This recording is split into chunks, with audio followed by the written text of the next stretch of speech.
Hey, what's up guys? My name is Irina and welcome to my channel where I review everything tech. This year, Apple has given us 3 brand new iPhones, and when I watched the official presentation in September, I was pleasantly surprised to learn how technically similar these new models were, despite having a significant difference in price. So then the main question becomes, what will you be missing out on if you save $350 and go for the cheapest new iPhone, the iPhone XR, over this year's most expensive new model, the iPhone XS Max? So let's find out! As always, let's first talk looks and design, and how about what makes these two phones similar? They both got beautiful glass backs, the fit and finish is incredible. Simply put, both phones look amazing. However, there is one notable difference when it comes to materials, as the XS Max has a frame that is built from the stainless steel, whereas the XR has a frame made from aluminum.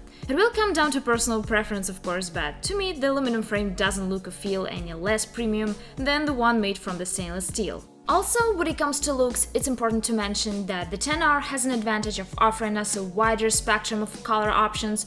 You can get your XR in the blue, white, black, yellow, coral and red, whereas if you want to go with the XS Max, you'll only be left with 3 choices. Not saying that space gray, silver and gold are bad colors, but I gotta admit that it would be so awesome if you had more color options to choose from on the XS Max. Guys, I get so many questions as to why the XS Max costs so much more than the XR. And I think we could find part of the answer when we compare the two displays. When looking at the specs, we get the 6.5-inch Super Retina HD display on the XS Max and the 6.1-inch Liquid Retina HD display on the XR. However, all the fancy names aside, we're basically comparing the OLED display panel on the XS Max with the LCD panel on the XR. Yes, the XR has noticeably thicker bezels than the XS Max, but other differences are less obvious. So if you quickly glance at two phones side by side, you probably wouldn't notice much difference. Certainly not $350 worth. So what will you be paying for then?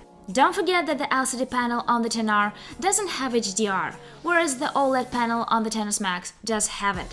It's definitely beneficial to have HDR in your display, since it produces more dramatic and vibrant looking colors with darker blacks and whiter whites. So let's take a look at some side-by-side comparisons of how these two phones would display the same photos, and keep in mind that both phones were at 100% brightness and have the True Tone enabled. In the first photo, you could see how the XS Max makes the whites look whiter, while they appear to have a bluish tint on the XR.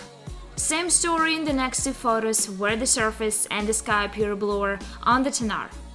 In the following image, the blacks appear way darker and seem to have more contrast on the XS Max, while they look more washed out on the XR. The next two photos, you could see that the XS Max produces a warmer image, and at last, when we look at these two elephants in black and white, you can see how the whites appear lighter and the blacks appear darker on the XS Max. So you will have to decide which display you would prefer and if the differences between them play a big role for you. And this screen comparison wouldn't be complete without mentioning the fact that the XR doesn't have the 3D touch on its display. Yes, the technology that was first given to us with the iPhone 6s and there is also implemented on this year's XS and the XS Max is strangely missing on the iPhone XR. Is this a big deal? Well, it depends on how you use this feature in the past. I personally don't use 3D touch that often, but if you do, then you either have to get used to not having it or just go for the more expensive new model. And when we look down at the speakers, I'd say that both phones have very decent speakers, and the sound quality is very good on both. I'll be honest, it's hard for me to say which one sounds better, but the speakers on the XS Max definitely seem slightly louder to me. Moving on to the Face ID. Both of these phones have it, and after using them I can conclude that they are both fast and work equally well, so I'd call it a tie here. When it comes to battery life, as usual, we didn't get any clear numbers from Apple this year. All we know is that Apple claims that the iPhone XR has a battery that lasts up to 90 minutes longer than the 8 Plus, and the XS Max has a battery that lasts up to 90 minutes longer than the iPhone X. Huh? It's hard to follow this game of X is greater than Y without having a clear reference point. Well, after using my iPhone 8 Plus and the iPhone X for a while, I could definitely say that both of those phones did not give me any complaints in the battery department. Similarly, these two new models both have great battery lives, and I doubt you will have any battery issues throughout the day of normal or even moderately heavy use. Now let's talk about the cameras. Guys, I did a separate and very comprehensive camera test of these two phones, full of real-world side-by-side pictures and videos. But let's do a brief recap here.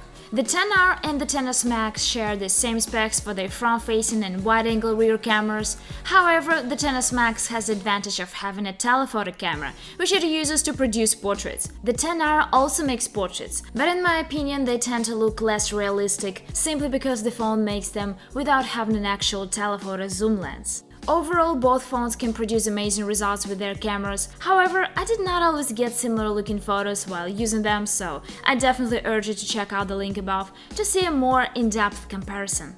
Guys, like I said in the past, the iPhone XR is a phone that leaves me scratching my head. After comparing it against the most expensive new model, the iPhone XS Max, I was impressed, and I'm still surprised by how much you get in the XR while paying substantially less money. So does it mean that you can forget the XS Max altogether? It honestly depends on how you will be using your phone and if you actually need or care about the extra features of the XS Max. Simply put, the iPhone XR is a very capable phone. Is the XS Max better?